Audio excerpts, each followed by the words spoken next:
మనకి బాగా తెలుసు, టాటా గ్రూప్స్ అధినేత, చాలా కోటీశ్వరుడు, బిజినెస్ మ్యాగ్నెట్లో చెప్పుకోదగ్గ వ్యక్తి ఎవరైనా ఉన్నారు అంటే అది రతన్ టాటా. రీసెంట్గా ఆయన చనిపోయారు కదా, రతన్ టాటా గారు. ఆయన ఎంత ధనవంతుడైనా కూడా నిరాడంబరంగానే జీవించినటువంటి వ్యక్తి. అందరికీ ఒక మంచి ఎగ్జాంపుల్గా జీవించారు. ఆ రతన్ టాటా దగ్గరికి తన స్నేహితుడు ఒక ఆయన వచ్చారట. వచ్చి, నాకు ఒక సమస్య ఉంది, దానికి ఏదైనా సొల్యూషన్ చెప్పగలుగుతారా అని రతన్ టాటా గారిని అడిగారట. అడిగితే అప్పుడు ఏంటి నీ సమస్య ఏంటి అని టాటా గారు అడిగారట. అడిగితే తన స్నేహితుడు చెప్పాడట, ఏమనో తెలుసా, నేను సంతకం పెట్టిన తర్వాత నా పెన్ను ఏమైపోతాను, మర్చిపోతాను, ఎక్కడిదక్కడే విడిచిపెట్టేస్తాను. తర్వాత ఒక 2 రోజులకో 3 రోజులకో గుర్తొస్తుంది. అలా చాలా పెన్నులు పోగొట్టేసుకుంటున్నాను నేను. అందుకని అలా నా పెన్నులు చాలా పోగొట్టేసుకుంటున్నాను కదా నేను అని ₹2 పెన్ను, ₹3 పెన్నులే వాడుతున్నాను. ఎందుకని? పోగొట్టేసుకుంటున్నానని. ఇలా ఈ సమస్య నుండి నాకు ఏమైనా విడుదల కలిగేటువంటి అవకాశం ఉందా? లేకపోతే ఏదైనా సలహా ఇవ్వగలుగుతావా? చాలా పెన్నులు ఇప్పటి వరకు కూడా నేను సంతకం పెట్టిన తర్వాత పోగొట్టేసుకుంటున్నాను అనేసని తన స్నేహితుడు అడిగాడట రతన్ టాటా గారిని. అడిగితే అప్పుడు టాటా గారు ఏం చేశారు అంటే, దీనికి ఒక పరిష్కారం నేను చూపించగలను అని చెప్పి ఒక బంగారపు పెన్నుని తీసి తన స్నేహితుడికి ఇచ్చారట. ఇస్తే తన స్నేహితుడు అన్నాడట, ఇదేంటి మామూలు పెన్నులే నేను పోగొట్టేసుకుంటున్నాను, సైన్ చేసిన తర్వాత, సంతకాలు పెట్టిన తర్వాత ఎక్కడిదక్కడే విడిచిపెట్టేస్తున్నాను, పోగొట్టేసుకుంటున్నాను, అది పోయింది అని 2 రోజుల వరకు కూడా నాకు తెలియట్లేదు, అలాంటిది బంగారు పెన్ను ఇస్తున్నారేంటి అని అడిగారట. అంటే ఇది చాలా విలువైంది కదా, నువ్వు పోగొట్టుకోవు, పట్టుకెళ్ళు అనేసని ఆ గోల్డెన్ పెన్ ఇచ్చారట. ఇస్తే తర్వాత తన స్నేహితుడు ఆ గోల్డెన్ పెన్ వాడుకుంటూ ఉండేవాడు, పోగొట్టుకోలేదు. 1 సంవత్సరం తర్వాత టాటా గారు అడిగారట, ఏంటి నీ పెన్ పోయిందా అంటే పోలేదన్నారట. ఎందుకని పోలేదు అనేసనని అప్పుడు రతన్ టాటా గారు చెప్తున్నారు, ఏమనో తెలుసా, అది నీ దృష్టికి ఎలా ఉంది, చాలా విలువైనది. బంగారం అంటే ఏంటి చెప్పండి, బంగారం పెన్ అంటే చాలా విలువైంది కదా, అది నీ దృష్టిలో నీ మనసుకి చాలా విలువ కలిగింది కాబట్టి నీ మైండ్లో ఒక ఆలోచన ఫిక్స్ అయిపోయింది, ఇది చాలా విలువైంది కాబట్టి నేనేం చేయకూడదు, పోగొట్టుకోకూడదు, ఇది చాలా అమూల్యమైనది కాబట్టి నేను దీన్ని విడిచిపెట్టకూడదు, మర్చిపోకూడదు అని నీ మైండ్లో ఫిక్స్ అయిపోయావు. నీ మనసు దాన్ని ఫిక్స్ చేసేసింది కాబట్టి నువ్వేం చేయలేకపోతున్నావు, సంవత్సరం నుంచి దాన్ని వాడుతున్నా కూడా ఏం చేయలేదు, పోగొట్టుకోలేదు అని చెప్పడం జరిగింది. మరి ఈరోజు ఆయన దృష్టిలో బంగారపు పెన్ను విలువైంది కాబట్టి మరెన్నడూ ఆ పెన్నుని ఏం చేయలేకపోయాడు, పోగొట్టుకోలేకపోయాడు. మరి ఈరోజు మన దృష్టిలో మనకి దేవుని సన్నిధి విలువైనది అయితే, మీరు చెప్పారు కదా దేవుని సన్నిధి విలువైందండి అని, దేవుని వాక్యం విలువైంది అని మీరే చెప్పారు, నేను చెప్పలేదు. మిమ్మల్ని అడిగినప్పుడు మీ సమాధానం వచ్చింది కదా. మరి దేవుని సన్నిధి విలువైనది అని మన మనస్సుకు చెప్తే, దేవుని వాక్యం విలువైనది అని మన దృష్టి దాని మీద ఉంటే దేవుని సన్నిధిని పోగొట్టుకోగలుగుతామా? మన మనస్సులో అది ఫిక్స్ అయిపోయింది, దేవుని సన్నిధి చాలా విలువైంది. లోక సంబంధమైనటువంటి సంపదలన్నీ ఒక చోట వేసిన నా దేవునితో సమానం కావు, నా దేవుని సన్నిధితో సమానం కావు అని నీ మైండ్లో కనుక ఫిక్స్ చేసుకుంటే, నీ మనస్సు దాన్ని అంగీకరిస్తే దేవుని సన్నిధిని పోగొట్టుకుంటావా? విలువైనటువంటి దేవుని మాటల్ని పోగొట్టుకోగలుగుతామా చెప్పండి? పోగొట్టుకోలేం. కానీ ఈరోజు చాలామంది దేవుని సన్నిధిని కూడా పోగొట్టుకుంటున్నారు, అంటే దేవుని వాక్యాన్ని కూడా పోగొట్టుకుంటున్నారు. దేవునితో గడిపేటువంటి ఈ సహవాసాన్ని చాలామంది పోగొట్టేసుకుంటున్నారు. అంటే కారణం విలువైనదిగా ఏం చేయట్లేదు, ఎంచట్లేదు, విలువైనదిగా చూడట్లేదు, విలువైనదిగా తమ మనస్సుకి దాన్ని తీసుకువెళ్ళట్లేదు, దాని మీద దృష్టి నిలపట్లేదు అని మనం ఎంతైనా ఆలోచన చేయాలి. విలువైనటువంటి దేవుడు, అమూల్యమైనటువంటి దేవుణ్ణి కలిగి ఉన్నాం, విలువైనటువంటి గొప్ప రక్షణ భాగ్యాన్ని కలిగి ఉన్నాం, విలువైనటువంటి దేవుని సన్నిధిలో ఉన్నాం, విలువైనటువంటి దేవుని మాటలు మనం వినడానికి సిద్ధంగా ఉన్నాం. కాబట్టి మనందరం కూడా ఎలా ఉండాలి, చాలా జాగ్రత్తగా ఉండాలి. మనం ఈరోజు దేవుడు మనతో మాట్లాడుతున్నటువంటి మాటలను గురించి కొంత ఆలోచన చేసుకుంటే, మనం ఆల్రెడీ ఇందాక చదువుకున్నాం 67వ కీర్తన. 67వ కీర్తన మనము ఆలోచన చేస్తే ఇక్కడ చాలాసార్లు రాయబడినటువంటి మాట ఏంటో తెలుసా, దేవుడు మమ్మును ఆశీర్వదిస్తాడు అనే మాట రాయబడింది. చూసారండి? చాలాసార్లు ఎక్కువగా ఏ మాట రాయబడింది? దేవుడు మమ్మను కరుణించి మమ్మను ఆశీర్వదించును గాక అని 2వ వచనంలో ఉంది. అలాగే తర్వాత చూస్తే అక్కడ మరలా కనిపిస్తుంది. ఎన్నో వచనంలో 6వ వచనంలో కూడా కనిపిస్తుంది. మా దేవుడు మమ్మును ఆశీర్వదించును, దేవుడు మమ్మును దీవించును. అప్పుడు దేవుడు మమ్ములను ఆశీర్వదించడం ద్వారా, దేవుడు మమ్ములను దీవించడం ద్వారా బూదిగంత నివాసులందరూ కూడా ఆయన నామాన్ని మహిమపరుస్తారు, ఆయనకి భయభక్తులు చూపుతారు అనే మాటలు ఇక్కడ రాయబడి ఉన్నాయి. అంటే ఈ కీర్తనను గనక మనం ఆలోచన చేస్తే కృతజ్ఞతాపూర్వకంగా చెప్తున్నటువంటి మాటలు వీళ్ళు. ఈ ఆదివారం కృతజ్ఞత ఆదివారం. వీరు కూడా కృతజ్ఞతాపూర్వకంగా దేవుని సన్నిధిలో పాడుతున్నారు. పాడుతూ ఆ మాటల్లో చెప్తున్నటువంటి ఆ మాటలు ఏంటో తెలుసా? దేవుడు మమ్మును ఆశీర్వదించును గాక అంటున్నారు. అంటే ఆశీర్వదించాడంటారా? ఇంకా లేదు. కానీ ఏమంటున్నారు? ఆశీర్వదిస్తాడు మా దేవుడు అని విశ్వాసంతో పలుకుతున్నారు. మా దేవుడు మమ్ములను ఒక సాక్షులుగా నిలవబెడతారు. మమ్మల్ని ఈరోజు ఎవరైతే చూసి అవమానిస్తున్నారో, ఎవరైతే మా స్థితిగతులను చూసి హేళనకరంగా మాట్లాడుతున్నారో, ఎవరైతే మమ్మలను చిన్న చూపు చూస్తున్నారో, వారి ముందు మా దేవుడు మమ్మలను ఆశీర్వదించి ఎలా నిలబెడతారు? హెచ్చించి నిలబెడతారు అని చెప్తున్నారు. దేవునికి స్తోత్రం, హల్లెలూయా. అంటే దేవుడు చేయబోయే కార్యానికి ముందే వీళ్ళు ఏం చెప్పేస్తున్నారు? కృతజ్ఞతలు చెప్పేస్తున్నారు. దేవునికి స్తోత్రం. కృతజ్ఞతతో దేవుణ్ణి స్తుతిస్తున్నారు, పాడుతున్నారు అని మనం ఈ కీర్తనను బట్టి ఆలోచన చేయాలి. ఈరోజు ఆశీర్వాదం గురించి మానవుడు చేయలేని ప్రయత్నం అంటూ లేదు. అవునంటారా కాదంటారా? మేము ఆశీర్వదించబడాలండి, మా కుటుంబం ఆశీర్వాదకరంగా ఉండాలండి, మా కుటుంబాలు దీవెనకరంగా ఉండాలి అని మానవుడు ఎన్నెన్నో ప్రయత్నాలు చేస్తున్నారు. అందులోనూ పోని క్రైస్తవుల్ని ఏమైనా ప్రక్కన పెడదామా అంటే దేవుని బిడ్డలు లోకంలో ఉన్న వాళ్ళకంటే మరీ ఎక్కువ ప్రయత్నాలు చేస్తున్నారు ఆశీర్వాదం కోసం, దీవెన కోసం. కానీ ఆశీర్వాదం అనేది ఎక్కడి నుండి రావాలి అంటే తండ్రి అయిన దేవుని దగ్గర నుండే రావాలి. దేవునికి స్తోత్రం. ఎక్కడి నుంచి రావాలి చెప్పండి? మన పరమ తండ్రి అయిన దేవుని దగ్గర నుంచే రావాలి. ఎవరెవరి దగ్గర నుంచో, లేకపోతే మనం చేసే ప్రయత్నాలను బట్టి, మనం చేసే వాటిని బట్టి కాదు. ఎక్కడి నుంచి వస్తుంది అంటే అది తండ్రి అయిన దేవుని దగ్గర నుండే ఆశీర్వాదం రావాలి. ఈరోజు చాలామంది, నేను నా వ్యక్తిగత ప్రార్థనలో కూడా ప్రార్థన చేసేటప్పుడు ఎక్కువ ఈ మధ్యకాలంలో దేవుని సన్నిధిలో నేను ప్రార్థించే అంశం ఏంటి అంటే, చాలామంది ఆర్థిక సమస్యలతో ఇబ్బంది పడుతున్నారు ఆత్మీయ బిడ్డలు. వారి కుటుంబాలని దర్శించండి ప్రభువా. ఒకవేళ వాళ్ళ ఆర్థిక ఇబ్బందుల్లోకి వెళ్ళిపోవడానికి ఒకవేళ ఏదైనా తప్పిదాలేమో, అనవసరమైన ఖర్చులు చేశారేమో, అదంతా కృపతో ఏం చెయ్యి?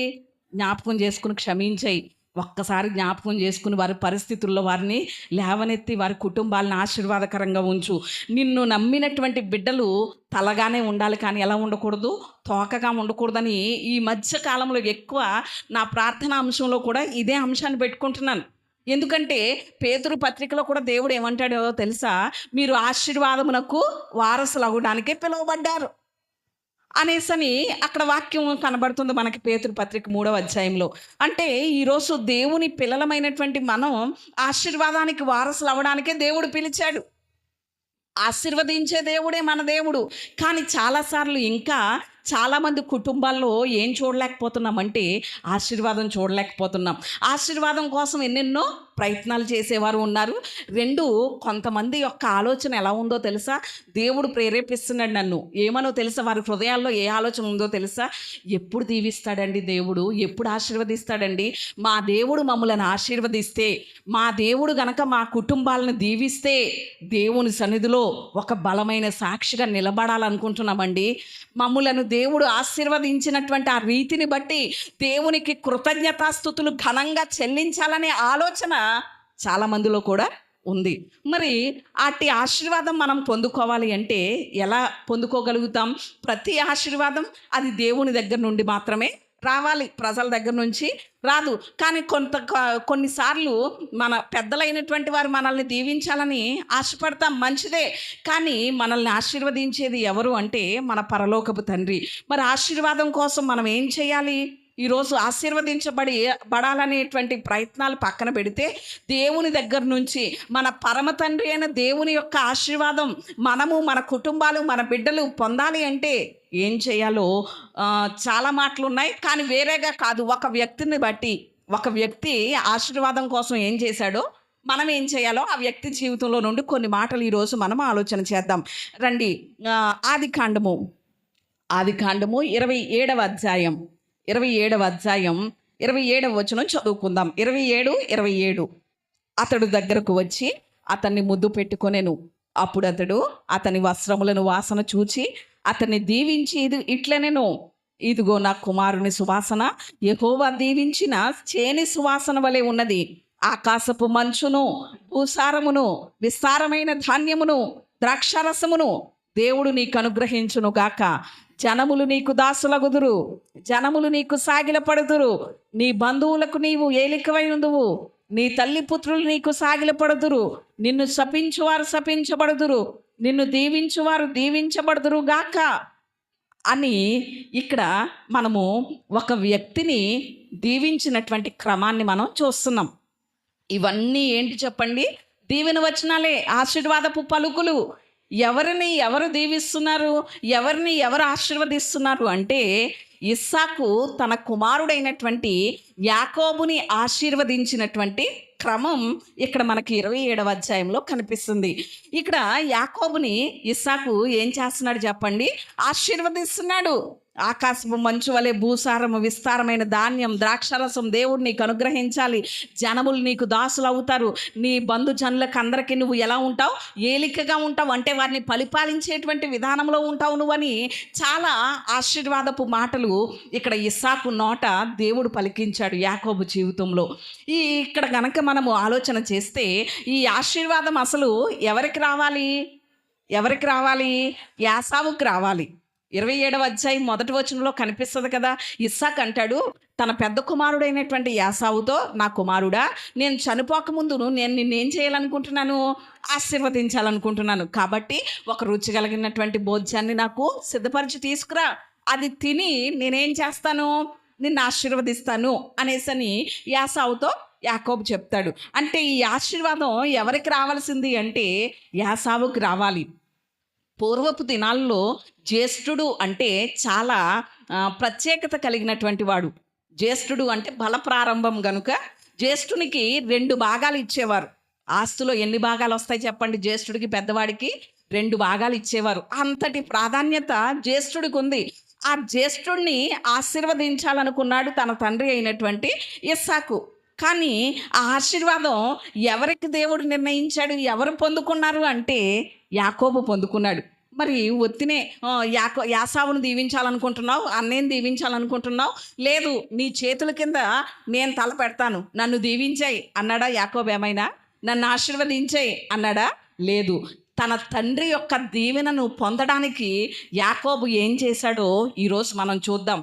తన తండ్రి యొక్క దీవెన, ఆశీర్వాదం పొందడానికే యాకోబు అన్ని చేస్తే, పరలోకపు తండ్రి యొక్క ఆశీర్వాదం పొందడానికి మరి మనం ఎన్ని చేయాలి? ఆ ఆశీర్వాదం మన కుటుంబాలకి రావాలి అంటే, పరలోకపు తండ్రి యొక్క ఆశీర్వాదం మన బిడ్డల మీదకి రావాలి అంటే మనం ఎలా జీవించాలి అనే విషయాన్ని ఎంతైనా కూడా ఆలోచన చేద్దాం. ఈరోజు ఆశీర్వాదం కోసం ఏవేవో చేస్తున్నాం, అది కాదు. దేవుడు మనల్ని ఆశీర్వదించాలనుకుంటున్నాడు. దేవుడు మన కుటుంబాలను ఆశీర్వదించాలనుకుంటున్నాడు. దేవుడు మన బిడ్డల్ని ఆశీర్వదించాలనుకుంటున్నాడు. మరి దేవుని దగ్గర నుంచి, మన పరలోకపు తండ్రి దగ్గర నుంచి ఆశీర్వాదం పొందాలి అంటే మనం ఏం చేయాలో ఆలోచన చేద్దాం. ఇక్కడ పూర్వం తల్లిదండ్రులు బిడ్డల్ని ఏం చేసేవారో తెలుసా? వారు చనిపోయే ముందు అవసాన కాలం అంటే వృద్ధాప్యంలో వారు మంచం మీద ఉండగా వారిని పిలిచి, ఎంతమంది పిల్లలున్నా వారందరి మీద చెయ్యి పెట్టి వారిని ఏం చేస్తూ ఉండేవారు?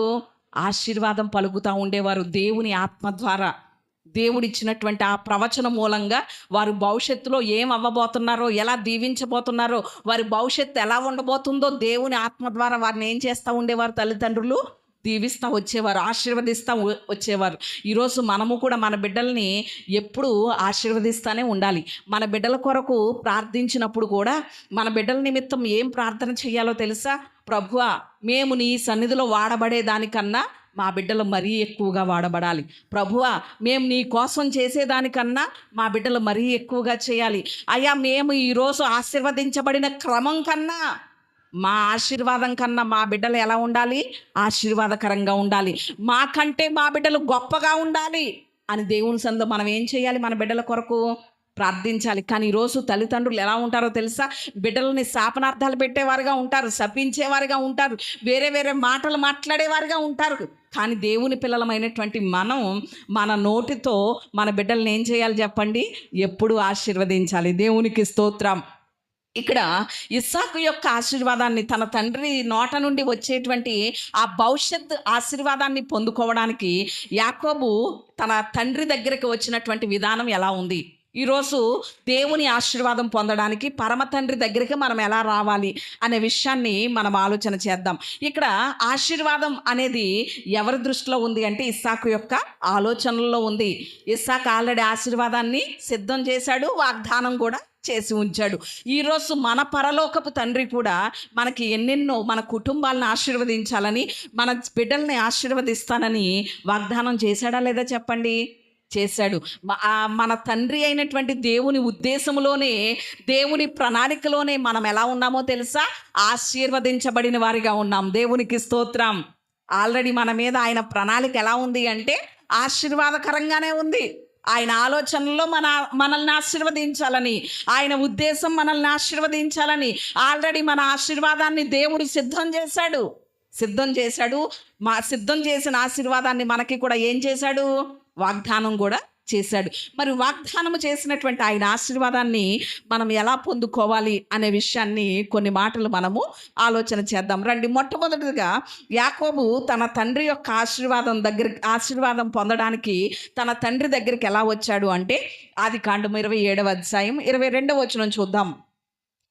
యాకోబు తండ్రి అయిన ఇస్సాకు దగ్గరకు వచ్చినప్పుడు అతన్ని తడవి చూసి, స్వరము యాకోబు స్వరమే, కానీ చేతులు యాసావు చేతులే అనెను. మరలా 27 అక్కడ చూడండి ఒకసారి, 27వ వచనం కూడా. అతడు దగ్గరకు వచ్చి అతన్ని ముద్దు పెట్టుకొనెను. అప్పుడు అతడు అతని వస్త్రములను వాసన చూసి అతన్ని దీవించి ఇట్లనెను. ఇక్కడ యాకోబు తన తండ్రి యొక్క ఆశీర్వాదం పొందడం కోసం తన తండ్రి దగ్గరికి ఎలా వచ్చాడు అంటే మూడు విషయాలు ఉన్నాయి ఇక్కడ. తను వచ్చినటువంటి క్రమం గనక మనం చూస్తే, మొట్టమొదటిది ఏ పేరుతో వచ్చాడు? యాసావు పేరుతో వచ్చాడు. రెండవది ఏంటి? యాసావు యొక్క వస్త్రాన్ని ధరించుకున్నాడు. ఏం ధరించుకున్నాడు చెప్పండి? యాసావు యొక్క వస్త్రాన్ని ధరించుకున్నాడు.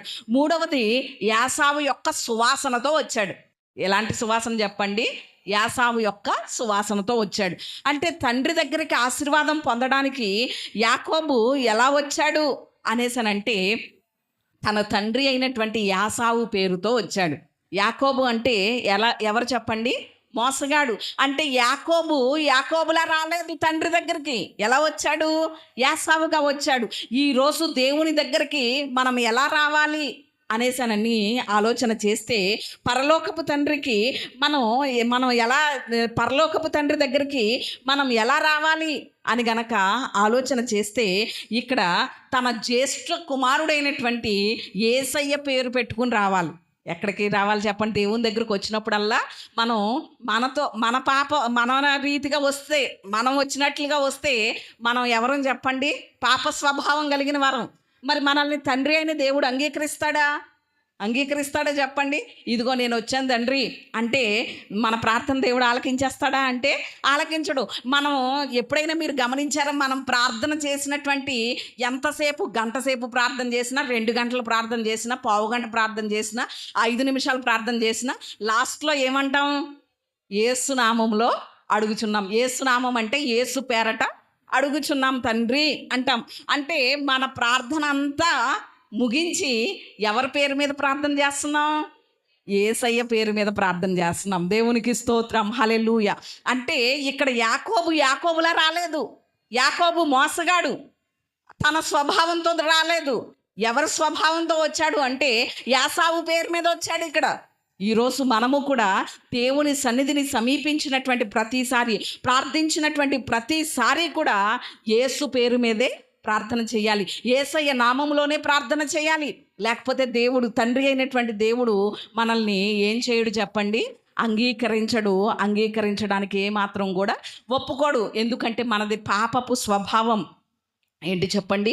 పాపపు స్వభావం, పాపపు నైజం. మనంతట మనం వస్తే తండ్రి అంగీకరించడు. ఎవరి పేరు మీద రావాలి చెప్పండి? యేసయ్య పేరు మీదే తండ్రిని అడగాలి, అప్పుడే ఆయన అంగీకరిస్తాడు. ఇక్కడ రెండవది చూస్తే యాసావు యొక్క వస్త్రాన్ని ధరించాడు. ఏం ధరించాడు చెప్పండి? యాసావు యొక్క వస్త్రం. మీరు చాలాసార్లు గమనించే ఉంటారు, కొంతమంది దగ్గర కొన్ని స్మెల్లు వస్తాయి. గమనించారు ఎప్పుడైనా? అందరి దగ్గర ఒకే స్మెల్ రాదు, కొన్ని వస్తాయి. అంటే వారి వస్త్రాలను బట్టి కూడా చెప్పేయచ్చు ఇది ఎవరి వస్త్రం అనేది కదా. ఇక్కడ యాసావు వస్త్రాన్ని ధరించాడు యాకోబు. ఎందుకంటే తడువు చూస్తున్నాడు ఇస్సాకు. తడువు చూస్తే యాకోబు వస్త్రానికి యాసావు వస్త్రానికి ఏముంటుంది? తేడా ఉంటుంది. గమనించేస్తాడు, గుర్తుపట్టేస్తాడని తన అన్న అయినటువంటి యాసావు వస్త్రాన్ని ధరించుకుని వస్తున్నాడు. ఇక్కడ వస్త్రం దేనికి సాదృశ్యంగా ఉంది అంటే స్వభావానికి సాదృశ్యంగా ఉంది. వస్త్రం దేనికి సాదృశ్యం చెప్పండి? స్వభావానికి సాదృశ్యంగా ఉంది. అంటే ఇక్కడ తండ్రి అని పిలవగానే ఇక్కడ యాసావుని ఇక్కడ ఏం చేస్తున్నాడు చెప్పండి? తడివి చూస్తున్నాడు వస్త్రం తన కుమారుడైనటువంటి యాసావా కాదా అని. ఈ వస్త్రం స్వభావాన్ని సూచిస్తుంది. మరి ఈరోజు మనం తండ్రి అయినటువంటి దేవుని దగ్గరికి ఆశీర్వాదం కోసం వచ్చినప్పుడల్లా ఏం ధరించాలో తెలుసా? స్వభావం. ఎవరి స్వభావం? మన అన్న ఎవరు చెప్పండి? క్రీస్తు. ఈ హెబ్రీ పత్రికలో ఉంటుంది కదా, మన అందరికీ జ్యేష్ఠుడు అయినటువంటి అన్నగా, సహోదరుడుగా, పెద్దన్నగా ఉన్నారట. ఎవరు తెలుసండి? ప్రభు అయినటువంటి యేసయ్య. అంటే మన అన్నయ్య యొక్క స్వభావాన్ని ధరించుకుని రావాలి తండ్రి దగ్గరికి. అంటే క్రీస్తు స్వభావం ధరించాలి మనం. ఈరోజు మరి మనలో క్రీస్తు స్వభావం ఎంతవరకు ఉంది? మన స్వభావంతో తండ్రి దగ్గరకు వస్తే మనకి ఏమి రాదు చెప్పండి? ఆశీర్వాదం రాదు. ఆశీర్వాదం కోసం పరమ తండ్రి దగ్గరికి మనం వచ్చినప్పుడల్లా ఏం ధరించాలి? క్రీస్తు స్వభావాన్ని ధరించాలి. వస్త్రం ధరించాలి అంటే క్రీస్తు యొక్క స్వభావాన్ని ధరించాలి. అందుకని ఎఫెసీయులకు రాసినటువంటి పత్రిక 4వ అధ్యాయం 22వ వచనంలో చూస్తే అక్కడ పౌలు గారు అంటారు, మీ ప్రాచీన స్వభావం వదులుకొని ఏ స్వభావం ధరించుకోండి? నవీన స్వభావం ధరించుకోండి. ఇంతవరకు మీ ప్రాచీన స్వభావం పాపంతో నిండి ఉంది, శాపంతో నిండి ఉంది, రోతతో నిండి ఉంది. మీరు కలిగి ఉన్నటువంటి మీ ప్రాచీన పాపపు స్వభావం అంతా వదిలేసుకోండి. మీరు ఆశీర్వదించబడాలి అంటే, తండ్రి అయిన దేవుని యొక్క ఆశీర్వాదం మీ మీదకి రావాలి అంటే నవీన స్వభావమైనటువంటి క్రీస్తు స్వభావం మీరేం చేయండి? ధరించుకోండి అని పౌలు గారు చెప్తున్నారు. ఈరోజు మనం ప్రార్థించిన ప్రతిసారి దేవుడు మన స్వరం వింటున్నాడు. ప్రభువా, నేను ఈ అక్కర్లో ఉన్నానయ్యా, నా కుటుంబాన్ని ఆశీర్వదించవా, నా బిడ్డలను ఆశీర్వదించవా అని మనం ప్రార్థించిన ప్రతిసారి మన స్వరం వింటున్నాడు. కానీ దేవుడు ఆశీర్వదించలేకపోతున్నాడు. ఆయనకి పెట్టబడిన పేరేమో ప్రార్థన ఆలకించేవాడని, ప్రార్థనకు ఉత్తరం ఇచ్చేవాడని, ప్రార్థనకి జవాబు ఇచ్చేవాడు. మరి జవాబు ఇస్తాడు కదా, ఖచ్చితంగా ఇస్తాడు. కానీ మన ప్రార్థనకి జవాబు ఎందుకు రావట్లేదు అంటే మన ప్రార్థనా స్వరం ఆయనకు వినబడుతుంది. యేసయ్య నామంలో చేసే ప్రార్థన ఆయన వింటున్నాడు, మన స్వరాన్ని వింటున్నాడు. కానీ మనల్ని తడివి చూస్తుంటే ఏం కనిపించట్లేదు? క్రీస్తు స్వభావం మనలో కనిపించట్లేదు. మన స్వరం ఏమో ఆయనకి వినబడుతుంది, ఆశీర్వదించాలనుకుంటున్నాడు. నా కుమారుడా, నేను నిన్ను ఆశీర్వదిస్తాను రా అని ఇలా మనల్ని దగ్గరికి తీసుకుని తడవి చూస్తుంటే, మనల్ని పట్టుకుని ఇలా తడుతూ చూస్తూ ఉంటే మనలో ఏం కనిపించట్లేదు? యాసావు వస్త్రం కనిపించట్లేదు. అంటే క్రీస్తు యొక్క స్వభావం మనలో అందుకనే దేవుడు మనల్ని ఏం చేయలేకపోతున్నాడు చెప్పండి? ఆశీర్వదించట్లేదు. మూడవది ఇక్కడ ఏం చూస్తున్నాడు? సువాసన. ఏంటి చెప్పండి? సువాసన అంటే యాసావుకి ఒక రకమైన వాసన వస్తుంది, యాకోబుది ఒక రకమైనటువంటి వాసన. అంటే ఒక్క విషయం ఆలోచన చేయండి, యాసావు వేరే పని, యాకోబు వేరే పని చేసుకునేటువంటి ఆ వృత్తుల్ని బట్టి కూడా మనుషుల దగ్గర ఏమొస్తాయి చెప్పండి? వాసనలు వస్తూ ఉంటాయి. వారు చేసే పనులను బట్టి ఆ స్మెల్ అనేది ఒక్కొక్కరి దగ్గర ఒక్కొక్క విధంగా వస్తూ ఉంటుంది. చేలో మట్టి పని చేసే వాళ్ళ దగ్గర ఏమొస్తుంది? మట్టి వాసన వస్తుంది. సువాసన వస్తుందా చెప్పండి? ఆఫీస్లో చేసే వాళ్ళ దగ్గర ఏమొస్తుంది? బాడీ స్ప్రే వాడతారు కాబట్టి సెంట్ స్మెల్ వస్తుంది, అంతే కదా. అలా అంటే మనం పనిచేసే రీతిని బట్టి ఒక్కొక్కరి దగ్గర ఒక్కొక్క వాసన వస్తుంది. ఇక్కడ యాసావా కాదా అని ఇస్సాకు దేన్ని బట్టి గుర్తుపెడుతున్నాడు? సువాసనను బట్టి గుర్తుపడతాలనుకుంటున్నాడు. ఎందుకంటే ఇస్సాకుకు అప్పటికి కళ్ళు కనిపించట్లేదు, మంద దృష్టితో ఉన్నాడు, చూపు కనబడలేనటువంటి వృద్ధాప్యంలో ఉన్నాడు గనక వచ్చింది యాసావా కాదా, నా జ్యేష్ఠ కుమారుడేనా కాదా అని ఆ సువాసనను బట్టి గుర్తుపట్టాలనుకుంటున్నాడు. మరి ఈరోజు తండ్రి కూడా మనల్ని దీవించాలి అంటే మన దగ్గర వాసన రావాలి. ఏ వాసన రావాలి? క్రీస్తు కలిగినటువంటి సువాసన రావాలి. మీరు అంటారు, యేసయ్య ఏ బాడీ స్ప్రే వాడాడో చెప్పండి, ఏ సెంట్ వాడాడో చెప్పండి. వెంటనే వెళ్ళి బజార్కి వెళ్ళి ఏం చేస్తాం? అది కొనుక్కు తెచ్చుకుంటాం అంటారా? సువాసన అనేది దేనికి సాదృశ్యంగా ఉందో తెలుసా? మన సాక్ష్య జీవితానికి సాదృశ్యంగా ఉంది. సువాసన అంటే ఏంటి చెప్పండి? మన సాక్ష్య జీవితం. ఈరోజు దేవుడు మనల్ని ఆశీర్వదించాలి అంటే, దేవుడు మనల్ని దీవించాలి అంటే, మన కుటుంబాల్ని దీవించాలి అంటే ఏం చూస్తాడు? సువాసన చూస్తాడు. క్రీస్తు యొక్క పరిమళ వాసనగా మనం లోకంలో ఎంతవరకు వెదజల్లుతున్నాం మన వాసనని. లోకస్తులు మనల్ని చూసినప్పుడు, మనం నడిచి వెళ్తున్నప్పుడు మన ద్వారా దుర్గంధం వస్తుందా? సువాసన వస్తుందా? జీవపు వాసన వస్తుందా? మరణపు వాసన వస్తుందా మన నుండి అని దేవుడు చూస్తున్నాడు. అంటే మన సాక్ష్య జీవితం సమాజంలో ఎలా ఉంది? దేవుణ్ణి అంగీకరించిన తర్వాత ఈ బిడ్డలు చాలా మంచిగా జీవిస్తున్నారండి, పరిశుద్ధంగా జీవిస్తున్నారండి అనే సాక్ష్య జీవితమే కదా దేవునికి ఆనందం కలిగించేది. సేవకుడు కూడా సంఘం దగ్గర నుంచి కోరుకునేది ఏదైనా ఉంది అంటే అదేంటో తెలుసా? మంచి సాక్ష్యమే. పలానా చర్చికి వెళ్తారంట, పలానా పాస్టర్ గారి యొక్క ఆధ్వర్యంలో నడిపించబడుతున్నారట. వీళ్ళు చూడండి ఎంత గౌరవంగా మాట్లాడుతున్నారో, ఎంత చక్కగా జీవిస్తున్నారో, ఎంత పరిశుద్ధంగా నడుస్తున్నారో, ఎంత రీతిగా వారి కుటుంబాలను కట్టుకుంటున్నారో అనే మాట వినబడినప్పుడు దేవుడైనా దైవ సేవకుడైనా ఏం చేస్తాడు చెప్పండి? ఆనందిస్తాడు కదా. దేవుని సన్నిధికి వెళ్తున్నారంట, పలానా పాస్టర్ గారు చర్చి ఆధ్వర్యంలో నడిపించబడుతున్నారట, అయినా వీళ్ళ జీవితం ఇలాగే ఉంది, వీళ్ళ మాట ఇలాగే ఉంది, వీరి ప్రవర్తన ఇలాగే ఉంది అనే మాట వినబడింది అనుకోండి, దేవుడు చాటుకు పోయి ఏడుస్తాడు, సేవకుడు దేవుని పాదాల దగ్గర ఏడుస్తాడు. అంతే కదా. ఈరోజు దేవుడు మనల్ని దీవించాలి అంటే, దేవుడు మనల్ని ఆశీర్వదించాలి అంటే ఇక్కడ మన సువాసన ఏమవ్వాలి చెప్పండి? బాగుండాలి. మన సాక్ష్య జీవితం బాగుండాలి. సమరశ్రీ ఒకప్పుడు పాపపు ఊబిలో ఉంది, పాపపు జీవితం తనది. కానీ ఆ బావి దగ్గర తన ప్రాచీన స్వభావం అంతా వదిలేసుకుంది. సువాసనతో ఊరిలోనికి వెళ్ళింది. ఊరంతా కూడా దేవుని సన్నిధికి నడిపించేసింది. దేవునికి స్తోత్రం. అంటే ఒకప్పుడు ఉన్నటువంటి ఆ ప్రాచీన స్వభావం అంతా వదిలేసుకుంది కాబట్టి తన సువాసన మారిపోయింది, తన సాక్ష్య జీవితం మారిపోయింది. కనుక తన ద్వారా ఊరంతా ఎక్కడికి వచ్చేసారు?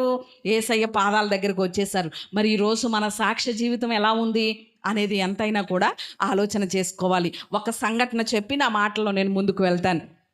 జపాన్ దేశం అంటేనే క్రీస్తు విరోధ దేశం. ఆ దేశంలో ఏం చేస్తూ ఉండేవారు అంటే, జనవరి నెలలో సిలువని చేసి, సిలువను కానివ్వండి, బైబిల్స్ కానివ్వండి, రోడ్ల మీద వేసి తొక్కుతూ నినాదాలు చేస్తూ ఉండేవారు యవనస్తులైన వారందరూ కూడా. ఏమనో తెలుసా? అసలు ఇది సైన్స్కి సంబంధించింది కాదు, సైంటిఫిక్గా ఇది అసలు ఖచ్చితం కాదు బైబిల్ అనేది. యేసయ్య కన్యక పుట్టడం ఏంటి, సిలువ మరణం పొందడం ఏంటి, దీనికి సైన్స్ ఏమాత్రం ఒప్పుకోదు అని నినాదాలు చేస్తూ యేసయ్య దేవుడు కాదు అంటూ వారు రోడ్ల మీద సిలువల్ని, బైబిల్స్ని వేసి త్రొక్కుతూ ఉండేవారు.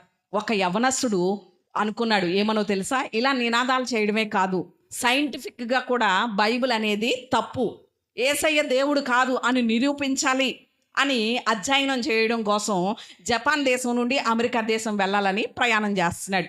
ప్రయాణం చేస్తూ వాడలో ప్రయాణం చేశాడు. వాడ దిగాడు అమెరికా దేశంలో. దిగిన తర్వాత ఒక హోటల్కి వచ్చి టిఫిన్ చేశాడు. టిఫిన్ చేసి ఒక కాలేజ్ ఉంది దీని మీద కూడా అధ్యయనం చేయడానికి. ఆ కళాశాలలో జాయిన్ అయ్యాడు. జాయిన్ అయిన తర్వాత తన బ్యాగ్ చూసుకున్నాడు. ఆ బ్యాగ్లో డబ్బు ఉంది. చూసుకున్నాడు, బ్యాగ్ కనిపించలేదు. అయ్యో ఎక్కడ మర్చిపోయాను, వాడలో మర్చిపోయానా, లేకపోతే టిఫిన్ చేసిన చోట మర్చిపోయానా, ఎక్కడ మర్చిపోయాను అని వెతుక్కున్నాడు. కానీ ఎక్కడ బ్యాగ్ కనబడలేదు. సర్లే అని 3 సంవత్సరాలు బైబిల్ అంతా చదివి బైబిల్ మీద ఏం చేశాడు చెప్పండి? అధ్యయనం చేసి బైబిల్ తప్పు అని జపానే కాదు ప్రపంచ దేశాలన్నీ కూడా నిరూపించాలి బైబిల్ తప్పు అని తిరిగి ప్రయాణం కట్టాడు జపాన్ దేశానికి. 3 సంవత్సరాల తర్వాత ప్రయాణం కట్టి ఇంకా వాడు రాలేదు కదా, టైం అవ్వలేదు కదా అని మునుపు 3 సంవత్సరాల క్రితం ఏ హోటల్లో అయితే టిఫిన్ చేశాడో అక్కడికి మరలా వచ్చాడు టిఫిన్ చేయడానికి వస్తే ఆ హోటల్ ఓనరు ఇతన్ని గుర్తుపట్టాడటండి. గుర్తుపట్టి, ఒక 3 సంవత్సరాల క్రితం మీరు ఇక్కడికి వచ్చి టిఫిన్ చేశారు కదండి అని అడిగాడట. అవునని చెప్పాడట యవనస్తుడు. అయితే మీరు ఇక్కడ ఏం మర్చిపోయారు? బ్యాగ్ మర్చిపోయారు అని తన భార్యని పిలిచి, లోపల బ్యాగ్ పెట్టాను, ఆ బ్యాగ్ తీసుకురా అనేసానంటే ఆ బీరువాలో ఉన్నటువంటి ఆ బ్యాగ్ తన భార్య తీసుకొచ్చిందట. దాని నిండా డబ్బు ఉందండి. మీరు ఎలా మర్చిపోయారు? 3 సంవత్సరాల నుంచి మీరు ఎక్కడ కనిపిస్తారో చూస్తున్నాం మేము. ఎందుకని? మీ బ్యాగ్ ఇచ్చేద్దామని 3 సంవత్సరాల నుంచి కూడా అలా అట్టే పెట్టాం ఈ డబ్బుతో అని ఆ బ్యాగ్ తెచ్చి అతనికి ఇచ్చేశారట. అతను బ్యాగ్ చెక్ చేసుకుంటే ఆ బ్యాగ్లో ఎంత డబ్బు ఉండాలో అంత డబ్బు ఉందట. అప్పుడు వెంటనే అతను అవక్కైపోయాడు, ఆశ్చర్యపోయాడు. ఏంటి అసలు మీరు ఇంతలాగిన 3 సంవత్సరాలు అయిపోయింది, నేను ఇక్కడ మర్చిపోయానని కూడా నాకు తెలియదు. మీరు వాడేసుకోవచ్చు కదా ఇంత డబ్బు, ఎందుకని తిరిగి ఇచ్చేస్తున్నారు నాకు అనేసానంటే అప్పుడు అతను సమాధానం చెప్తున్నాడట. ఆ హోటల్ ఆయన ఏమనో తెలుసా? మా దేవుడు మాకు కొన్ని నియమాలు ఇచ్చాడు, కొన్ని ఆజ్ఞలు ఇచ్చాడు. అందులో ఒక ఆజ్ఞ ఏంటో తెలుసా? నీ పొరుగువానిది ఏది ఆశించకూడదు. ధనమైనా, భార్య అయినా, ఏదైనా నీ పొరుగువానిది ఏది కూడా ఆశించడానికి వీలు లేదని చెప్పాడు మా దేవుడు. కాబట్టి మా దేవుని ఆజ్ఞలు మేము తప్పం. అందుకనే ఇది మా పొరుగువారిది, మాది కాదు, అందుకని మేము ఆశించట్లేదు అని ఆ బ్యాగ్ తెచ్చిస్తే అప్పుడు ఆ యవ్వనస్తుడు, మీరే ఇంత నీతిగా ఉంటే మీరు ఆరాధించే దేవుడు ఇంకెంత నీతిమంతుడో అని, ఇంతకీ ఏ దేవుణ్ణి ఆరాధన చేస్తున్నారు మీరు అని అడిగారట. మేము ఆరాధించేది ప్రభు అయినటువంటి యేసుక్రీస్తునని చెప్పారట. దేవునికి స్తోత్రం, హల్లెలూయా.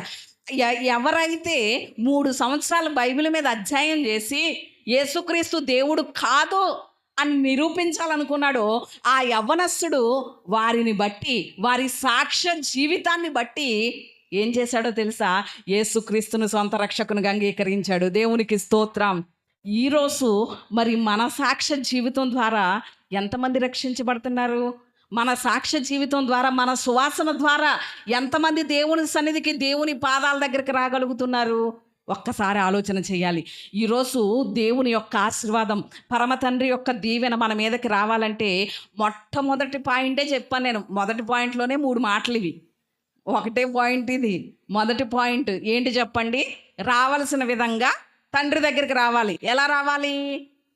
యేసయ్య పేరులో రావాలి, యేసయ్య స్వభావంలో రావాలి, సాక్ష్య జీవితం కలిగి రావాలి. అప్పుడు దేవుడు ఏం చేస్తాడు? మనల్ని ఆశీర్వదిస్తాడు. రెండో మాట కూడా చూద్దాం. రెండో మాట ఏంటి అనేసనంటే, ఇక్కడ ఆదికాండం 27వ అధ్యాయంలో కనుక మనం ఆలోచన చేస్తే ఈ సందర్భం అంతా కూడా మనకు తెలుసు కదా.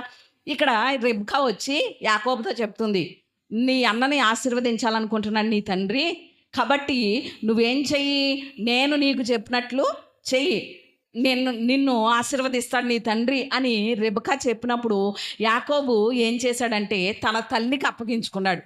సరే, నువ్వేం చేస్తావో చెయ్యి, ఎలా మాట్లాడమంటావో చెప్పు, ఎలా ప్రవర్తించమంటావో చెప్పు, ఎలా మసులుకోమంటావో చెప్పు, భోజన పదార్థాలు ఎలా సిద్ధం చేసిస్తావో ఇవ్వు, ఎలా పట్టుకెళ్ళమంటావో అలా పట్టుకెళ్తాను, అంటే నువ్వేం చెప్తే అదే చేస్తాను అని ఏం చేశాడు? తన తల్లికి అప్పగించుకున్నాడు. ఇక్కడ ఈ సందర్భాన్ని బట్టి మనం ఆలోచన చేస్తే రెబ్కా ప్లేస్లో మన ఆధ్యాత్మిక జీవితంలో మనకు ఎవరు కనిపిస్తున్నారు అంటే సేవకుడు కనిపిస్తున్నారు. ఎవరు చెప్పండి? సేవకుడు, యాజకుడు అంటే దైవజనుడు కనిపిస్తున్నాడు. ఈరోజు తండ్రి యొక్క ఆశీర్వాదం మనం పొందాలి అంటే మనల్ని మనం ఎవరికి అప్పగించుకోవాలి? సేవకుడికి అప్పగించుకోవాలి. సేవకుడా, మీరు ఎలా చెప్తారో అలా చేస్తాం, మీరు ఏది చేయమంటారో అది చేస్తాం, మీరు ఎలా ప్రవర్తించమంటారో చెప్పండి, మా కుటుంబాల్లో ఈ కార్యక్రమం ఎలా జరిపించమంటారో చెప్పండి అని ప్రతి విషయానికి మనం ఎవరికి అప్పగించుకోవాలి? సేవకునికి అప్పగించుకోవాలి. కాదంటారా? ఒక్క వచనం చదవండి. ఈ మాట చాలా భయాన్ని కలిగిస్తుంది, నాకు చాలా భయం కలిగిస్తూ ఉంటుంది నా వ్యక్తిగత జీవితంలో ఈ మాట. అపోస్తులైనటువంటి పౌలు గారు కొలసీలకు రాసినటువంటి పత్రిక మొదటి అధ్యాయం 28వ వచనం చూడండి ఒకసారి. మొదటి అధ్యాయం 28వ వచనం, ప్రతి మనుష్యుని క్రీస్తునందు సంపూర్ణునిగా చేసి ఆయన ఎదుట నిలవబెట్టవలనని సమస్త విధమైన జ్ఞానముతో మేము ప్రతి మనుషునికి బుద్ధి చెప్పుచ్చు, ప్రతి మనుషునికి బోధించుచు ఆయనను ప్రకటించుచున్నాము. ఇక్కడ సేవకుడికి దేవుడు అప్పగించిన పని ఏంటో తెలుసా? నేను నీకు అప్పగించిన ప్రతి మనుష్యుణ్ణి ఏం చేయాలట? ఏం చేయాలట? సంపూర్ణునిగా చేయాలట. ఏం చేయాలి చెప్పండి? సంపూర్ణునిగా. ఒక్క ఉదాహరణగా మనం చూస్తే, ఎంత భక్తి పరుల్ని చూసినా, ఎంత భక్తి పరులైనటువంటి వారిని ఉదాహరణగా తీసుకున్నా, వారిలో కూడా ఏదో ఒక చిన్న లోపం అనేది కనిపిస్తుంది. సంపూర్ణులు ఎవ్వరూ కాదు. కానీ సేవకులు చేయాల్సిన పని ఏంటట? దేవుడు ఎందుకు అప్పగించాడట విశ్వాసుల్ని? ఎందుకు అప్పగించాడట? ప్రతి మనుష్యుణ్ణి కూడా క్రీస్తులా తయారు చేయాలట. సంపూర్ణత పొందిన వారు ఎవరైనా ఉన్నారు అంటే ప్రపంచంలో అది నా యేసయ్య మాత్రమే. సంపూర్ణుడు ఆయన, పరిపూర్ణుడు. అంటే సేవకుడు యొక్క పని ఏమిటి అంటే ప్రతి మనుష్యుని క్రీస్తు యొక్క సంపూర్ణతలోనికి నడిపించాలట, క్రీస్తు వలె మార్చాలట, సంపూర్ణునిగా చేసి ఎవరెదుట నిలవబెట్టాలట? దేవుని ఎదుట నిలవబెట్టాలట. ఈ మాట గుర్తొచ్చినప్పుడల్లా కూడా నాకు చాలా భయం కలుగుతూ ఉంటుంది. మనమే సంపూర్ణులం కాదు, ఇక వాళ్ళని ఏం సంపూర్ణులుగా చేయాలి? సంపూర్ణులుగా చేయకపోతే ఆయన తాట తీసేస్తాడు కదా ఖచ్చితంగాని. చాలా భయం కలుగుతూ ఉంటుంది. ఈ మాట నా ప్రార్థనలో కూడా చాలాసార్లు భయం వేస్తూ ఉంటుంది. అంటే సేవకునికి ఎందుకు అప్పగించుకోవాలండి మేము? సేవకుడు చెప్పినట్లు ఎందుకు వినాలండి మేము అంటారేమో మీరు. సేవకుడికి దేవుడు అప్పగించిన పని ఏంటి చెప్పండి? క్రీస్తు యొక్క స్వారూప్యంలోనికి ప్రతి మనుష్యుణ్ణి సంపూర్ణంగా చేసే బాధ్యత సేవకుడి మీద పెట్టాడు దేవుడు. మరి ఈరోజు సేవకుడు నీలో ఉన్నటువంటి పొరపాట్లను బట్టి బుద్ధి చెప్తే, గద్దిస్తే ఏం చేయకూడదు? కోపం ఉంచుకోకుండా వాటిని ఏం చేసుకోవాలి చెప్పండి? సరి చేసుకోవాలి. ఎందుకంటే మనల్ని సంపూర్ణులుగా క్రీస్తు యొక్క రూపంలోనికి మార్చేది సేవకుడే. అందుకని సేవకుడికి మనం ఏం చేయాలి చెప్పండి? అప్పగించుకోవాలి. ఇక్కడ రెబెకాకి యాకోబు అప్పగించుకున్నాడు కాబట్టి ఈ ఇస్సాకు ఏం చేస్తాడో, ఏం తింటాడో ఇవన్నీ ఎవరికి తెలుసు? రెబెకాకి తెలుసు. అంటే దేవుని యొక్క ప్రత్యక్షతలు కూడా ఎవరి దగ్గర దొరుకుతాయో తెలుసా? సేవకుల దగ్గరే దొరుకుతాయి. దేవుని యొక్క ప్రత్యక్షతలు మనం పొందాలి అంటే, దేవుని యొక్క ప్రత్యక్షతలు మనం నేర్చుకోవాలన్నా ఎక్కడ నేర్చుకోగలుగుతాం? సేవకుల దగ్గరే నేర్చుకోగలుగుతాం. ఇక్కడ రెబెకాకి తన భర్త గురించి పూర్తిగా తెలుసు. అందుకని మెడ మీద, చేతుల మీద ఇవన్నీ ఏం కప్పేసింది? రోమాలు కలిగినటువంటి ఆ చర్మాన్ని కప్పేసింది. అంటే తడివి చూసినప్పుడు యాకోబులా కనబడకూడదు, యాసావులా కనబడాలని. ఈరోజు మీరందరూ కూడా క్రీస్తు ఎదుట నిలబడాలి, కనబడాలి అని సేవకుని యొక్క ప్రయాస మీకు అర్థమవుతుందా? సేవకుడు ఎంతగా ప్రార్థన చేస్తున్నాడు, ఎంతగా ప్రయాసపడుతున్నాడో అర్థమైతే కనుక మనం ఏం చేసుకోము? బుద్ధి చెప్పినప్పుడు, ఖండించినప్పుడు కోపం ఉంచుకోకుండా ఏం చేసుకుంటాం చెప్పండి? సరి చేసుకుంటాం. ఇక్కడ రెండవ మాట మనం చూస్తున్నాం. ఇక్కడ యాకోబు తన తండ్రి యొక్క దీవెన పొందడానికి, ఆశీర్వాదం పొందడానికి తన తల్లి అయినటువంటి రెబెకాకి అప్పగించుకున్నాడు. మనం ఎవరికి అప్పగించుకోవాలి చెప్పండి? సేవకునికి అప్పగించుకోవాలి. మూడో మాట కూడా చెప్తాను చూడండి, త్వరగానే వెళ్తాను సమయాన్ని బట్టి. ఆదికాండం 27వ అధ్యాయం 19వ వచనం చూద్దాం. 27:19. అందుకు యాకోబు, నేను యాసావు అను నీ జ్యేష్ఠ కుమారుడను, నీవు నాతో చెప్పిన ప్రకారము నేను చేసి ఉన్నాను అంటున్నాడు. ఇక్కడ యాకోబు ఇస్సాకుతో చెప్తున్నాడు. ఏమనో తెలుసా? నీవు నాతో ఏమైతే చెప్పావో అదే చేశాను, కమాన్ బ్లెస్ మీ అంటున్నాడు. నువ్వు చెప్పినట్లు చేశాను కాబట్టి నన్ను ఏం చెయ్యి? దీవించాయి, ఆశీర్వదించాయి అంటున్నాడు. మరి ఈరోజు మనము కూడా అదే మాట చెప్పగలగాలి. తండ్రి దగ్గరకు వచ్చినటువంటి మనం, యేసయ్య నామంలో ప్రార్థిస్తున్నటువంటి మనం, సేవకునికి అప్పగించుకున్నటువంటి మనం దేవునితో కూడా ఏం చెప్పాలో తెలుసా?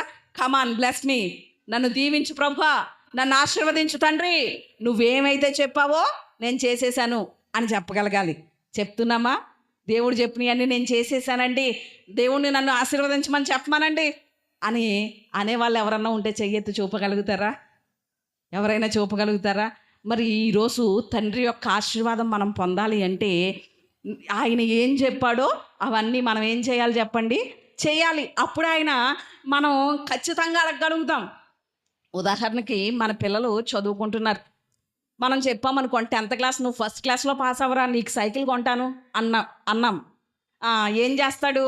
కష్టపడి ఫస్ట్ క్లాస్లో పాస్ అయ్యాడు చదివి. అప్పుడు ఏమంటాడు? వెంటనే వచ్చి ధైర్యంగా, మమ్మీ రా సైకిల్ షాప్కి. ఎక్కడికి? రాజమండ్రి రా, లేకపోతే కాకినాడ రా, అనపర్తి రా, మండపేట రా. ఎందుకని? ఫస్ట్ క్లాస్లో పాస్ అవ్వమన్నావు, సైకిల్ కొంటానన్నావు, పాస్ అయ్యాను రా కొను అంటారు. ఖచ్చితంగా ఏం చేయగలుగుతారు? డిమాండ్ చేసి అడగగలుగుతారు మనల్ని కదా. ఈరోజు తండ్రి అయిన దేవుని దగ్గర కూడా ఆశీర్వాదం సిద్ధంగా ఉంది.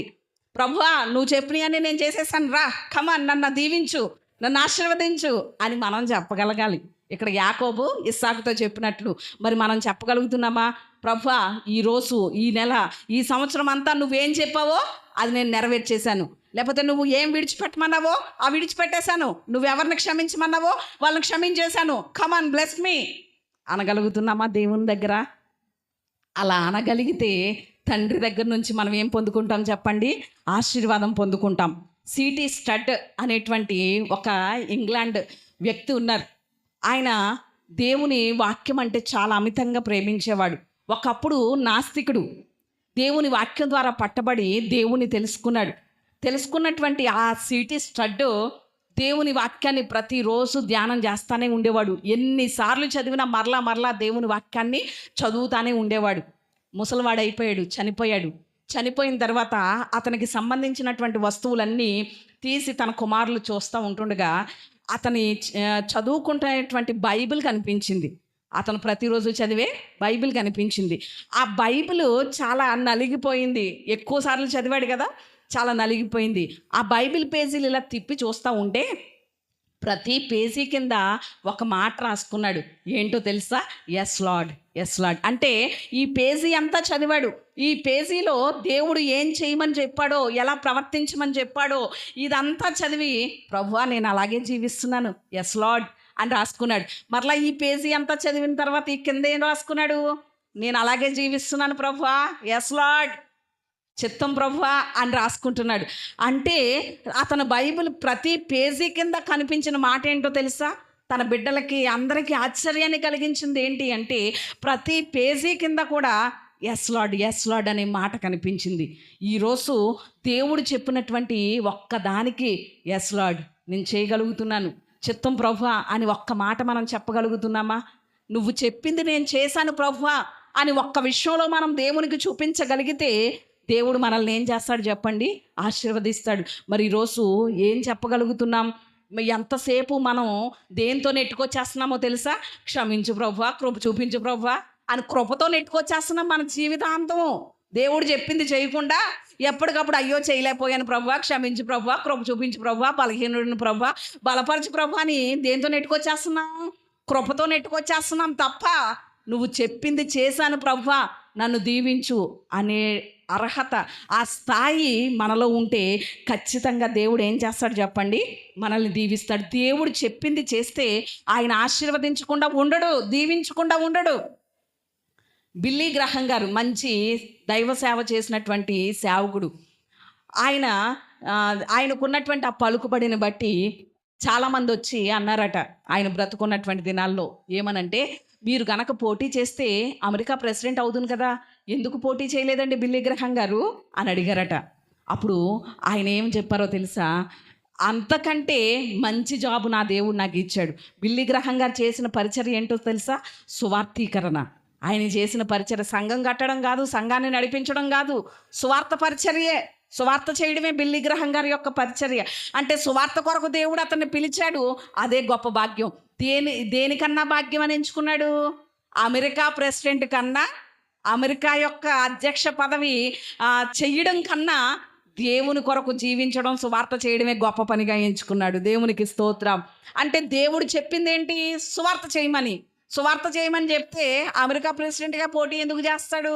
నేను దేవుడు చెప్పింది చేస్తాను, అదే ఎక్కువ అన్నారు ఆయన. కాబట్టే ఈరోజు ప్రపంచ అన్నిటికీ కూడా ఆశీర్వాదకరంగా మార్చబడ్డారు బిల్లీ గ్రహం గారు.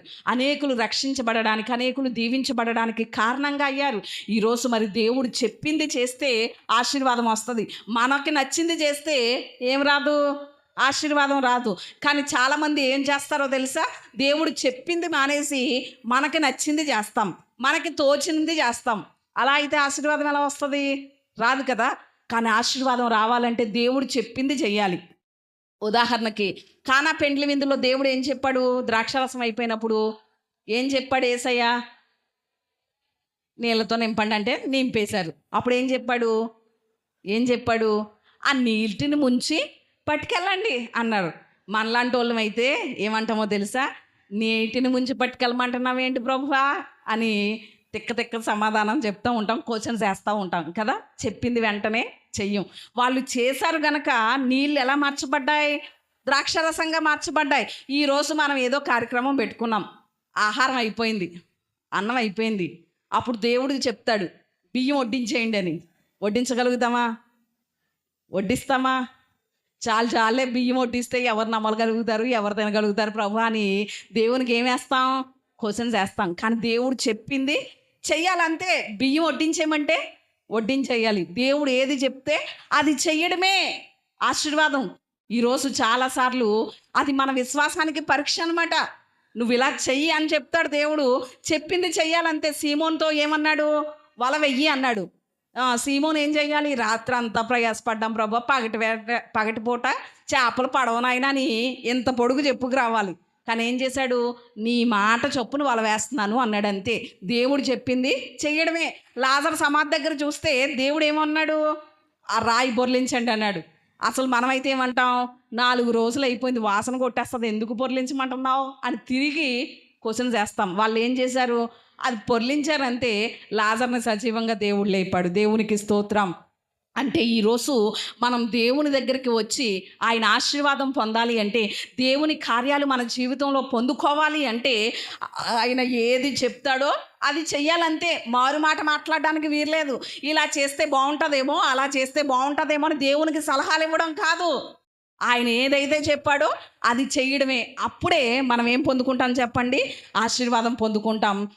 అందుకనే విధేయతను ఏమంటారో తెలుసా? ప్రశ్నించని విధేయత చూపించాలి. విధేయత అనేది ఏంటి చెప్పండి? ప్రశ్నించిన విధేయత. ఒక అక్క, జ్యోతక్క అనేసి అని ఒక సేవకురాలు చెప్పిన మాట విన్నాను నేను. ఏంటో తెలుసా? ఆమె ఎవరో చుట్టాలు వస్తున్నారనేసి అని ఒక ఆమెని, సంఘంలో సహోదరిని పిలిచి ఎండు చేపలు కూర వండమన్నారట.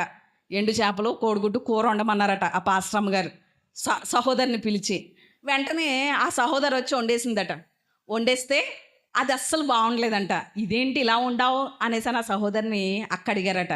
అడిగితే ఆ సహోదరు అంటుందట, అక్క నాకు అసలు ఎండు చేపల కూర వండడం తెలియదు అక్క, కానీ మీరు వండమన్నారు కాబట్టి వండేశాను. అంటే అది బాగుందో లేదో సంగతి ప్రక్కన పెట్టండి, కానీ చెప్పిన వెంటనే ఏం చూపించింది?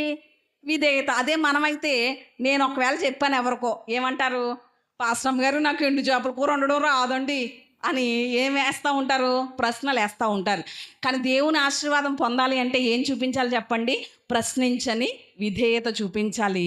ఇక్కడ యాకోబు వచ్చి, తండ్రి నువ్వు చెప్పినట్లుగా నేను చేసేసాను, బ్లెస్ మీ అంటున్నాడు. ఈరోజు దేవుని దగ్గరికి కూడా మనం వచ్చి, ప్రభువా నువ్వు చెప్పినట్లు నేను చేశాను, నన్ను దీవించు అని అడిగేటువంటి స్థాయిలోనికి రావాలి. 4వ మాట కూడా చూద్దాం. 27:20. అప్పుడు ఇస్సాకు, నా కుమారుడా ఎంత శీఘ్రముగా అది నీకెట్లు దొరికినని అడుగగా, అతడు నీ దేవుడైన యెహోవా నా ఎదుటికి దాన్ని రప్పించుట చేతనే అని చెప్పాను. ఇక్కడ 4వదిగా మనం ఆలోచన చేస్తే ఇస్సాకే ఆశ్చర్యపోతున్నాడు. ఏమనో తెలుసా? ఇంత శీఘ్రంగా ఎలా వచ్చేసావు? ఇంత శీఘ్రంగా నేను చెప్పింది ఎలా చేసేసావు అని ఆశ్చర్యపోతున్నాడు. అంటే 4వది ఏంటి అంటే శీఘ్రంగా చేశాడు. యాకోబు ఏం చేశాడు చెప్పండి? శీఘ్రంగా అంటే త్వరగా చేశాడు, ఆలస్యం లేకుండా చేశాడు. ఈరోజు మన జీవితాల్లో దేవుని యొక్క ఆశీర్వాదం పొందుకోలేకపోవడానికి ఒక బలమైన కారణం ఏంటో తెలుసా? మన ఆలస్యమే. మన ఆలస్యాన్ని బట్టే దేవుని కార్యాలు పొందుకోలేకపోతున్నాం. దేవుని సన్నిధికి రావడానికి ఆలస్యం, దేవుని సన్నిధిలో కూర్చోవడానికి, లేకపోతే ఇంకా దేవుని పని చేయడానికి ఆలస్యం. ఇలా చాలాసార్లు ఏం చూపిస్తున్నాం చెప్పండి? ఆలస్యం చూపిస్తున్నాం. ఆలస్యంగా విధేయత చూపడం కూడా ఏమవుతుందో తెలుసా? అవిధేయత అవుతుంది. చెప్పిన వెంటనే చూపిస్తే విధేయత అవుతుంది. ఆలస్యంగా నేను చెప్పింది చేసినా ఏమవుతుంది చెప్పండి? అది అవిధేయత అవుతుంది తప్ప విధేయత అవ్వదు. ఆలస్యంగా విన్నా కూడా మాట ఏమవుతుంది? ఇది ఏ లెక్కల్లోకి వచ్చేస్తుంది? అవిధేయత లెక్కల్లోకే వచ్చేస్తుంది. అంటే ఈరోజు మనం విధేయత చూపిస్తున్నాం చాలాసార్లు, కానీ ఆ విధేయత కూడా ఎలా చూపించాలి? త్వరగా చూపించాలి, వెంటనే చూపించాలి. అప్పుడు మనం అంటే స్పీడ్ రెస్పాన్స్ దేవుడు కోరుకుంటున్నాడు. ఈరోజు మరి ఎంత స్పీడ్గా దేవుని సన్నిధిలో రెస్పాన్స్ అవుతున్నాం మనం అనేది ఆలోచన చేయాలి. అలా త్వరగా వచ్చి శాపాన్ని ఆశీర్వాదంగా మార్చుకున్న వాళ్ళు కూడా చాలామంది ఉన్నారు బైబిల్లో. మొదటి సమూయేలు గ్రంథం 25వ అధ్యాయం 18వ వచనంలో చూస్తే చదవక్కర్లేదు, అక్కడ మనకు ఓ స్త్రీ కనిపిస్తుంది. మొదటి సమూయేలు 25:18 మీరు నోట్ చేసుకోండి. అక్కడ అబీగయీలు కనిపిస్తుంది మనకి. ఆ అబీగయీలు యొక్క కుటుంబాన్ని అంతటినీ కూడా సంహారం చేసేయాలి, నాశనం చేసేయాలి ఈ నైట్ అని దావీదు నిర్ణయించుకుంటాడు. కానీ అబీగయీలు ఏం చేస్తుంది? త్వరగా వచ్చింది, శీఘ్రంగా వచ్చి దావీదు పాదాల మీద పడిపోవడం వల్ల తను రక్షించబడింది, తన కుటుంబాన్ని అంతటిని కూడా ఏం చేసింది చెప్పండి? రక్షించుకోగలిగింది. అంటే తన కుటుంబం మీదకి వచ్చే శాపం ఎలా మార్చబడిపోయింది? ఆశీర్వాదంగా మార్చబడింది. దేని చేత? అబీగయీలు త్వరగా రావడం వల్ల, శీఘ్రంగా రావడం వల్ల. అదే అబీగయీలు త్వరగా రాకపోతే తన కుటుంబం శాపగ్రస్తమైపోయేది. అలాగే లూకా సువార్త 19వ అధ్యాయంలో మనకి జక్కయ్య కనిపిస్తాడు కదా. అప్పుడు యేసయ్య ఏమన్నాడు? జక్కయ్య త్వరగా దిగు, నేను నీ ఇంట ఉండవలసి ఉన్నది అన్నప్పుడు జక్కయ్య ఏం చేశాడు? త్వరగా దిగి యేసుని చేర్చుకున్నాడు. కాబట్టి ఏమొచ్చింది? రక్షణ వచ్చింది. తన శాపగ్రస్తమైన జీవితం అంతా ఆశీర్వాదానికి వారసత్వం పొందే జీవితం పొందుకున్నాడు జక్కయ్య. ఈరోజు మరి మనం త్వరపడలేకపోతున్నాం కాబట్టి ఏం పొందుకోలేకపోతున్నాం? ఆశీర్వాదం పొందుకోలేకపోతున్నాం. హెబ్రీయులకు రాసినటువంటి పత్రిక 12వ అధ్యాయం 17వ వచనంలో చూస్తే ఈ సంఘటన అక్కడ హెబ్రీ పత్రిక యొక్క గ్రంథకర్త రాస్తున్నాడు యాసావు గురించి. యాసావు యాకోబుని దీవించేసిన తర్వాత వచ్చాడట. హెబ్రీ పత్రికలో ఆ మాటలు మనకు కనిపిస్తాయి. తర్వాత వచ్చి తండ్రి ఒక్క దీవెనైనా నాకు లేదా, ఒక్క ఆశీర్వాదమైనా లేదా అని ఏం చేస్తున్నాడు? యాసావు ఎలుగెత్తి ఏడుస్తున్నాడట. అంటే ఆలస్యంగా వచ్చి దీవెనలన్నీ పోగొట్టుకున్నాడు, ఆశీర్వాదాలన్నీ పోగొట్టుకున్నాడు. ఆలస్యంగా రావడం వల్ల యాసావుకి ఏం మిగిలింది అంటే శాపమే మిగిలింది. ఏం మిగిలింది చెప్పండి? శాపమే మిగిలింది. ఈరోజు లోతు కూడా తడవు చేశాడు, ఆలస్యం చేశాడు, తన ఆ శాపగ్రస్తమైనటువంటి జీవితం పొందుకున్నట్లుగా మనం చూస్తున్నాం. అలాగే బెతస్తా కోనేటి దగ్గర ఎన్నాళ్ళ నుంచి ఉన్నాడు ఒక వ్యక్తి? 38 సంవత్సరాల నుంచి. కానీ యేసయ్య వచ్చాక ఎంతసేపు పట్టింది స్వస్థత పొందడానికి? సెకండ్లలో స్వస్థత వచ్చేసింది కదా. అంటే సెకండ్లలో వచ్చే ఆశీర్వాదం, సెకండ్లలో వచ్చే స్వస్థత ఎన్నాళ్ళు పడ్డాడు ఆ శాపగ్రస్తమైన జీవితం? 38 సంవత్సరాలు. అంటే ఆలస్యం.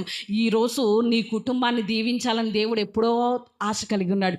నీ కుటుంబం దీవించబడ్డం, ఆశీర్వదించడం దేవుని ప్రణాళికలో ఎప్పుడో ఉంది.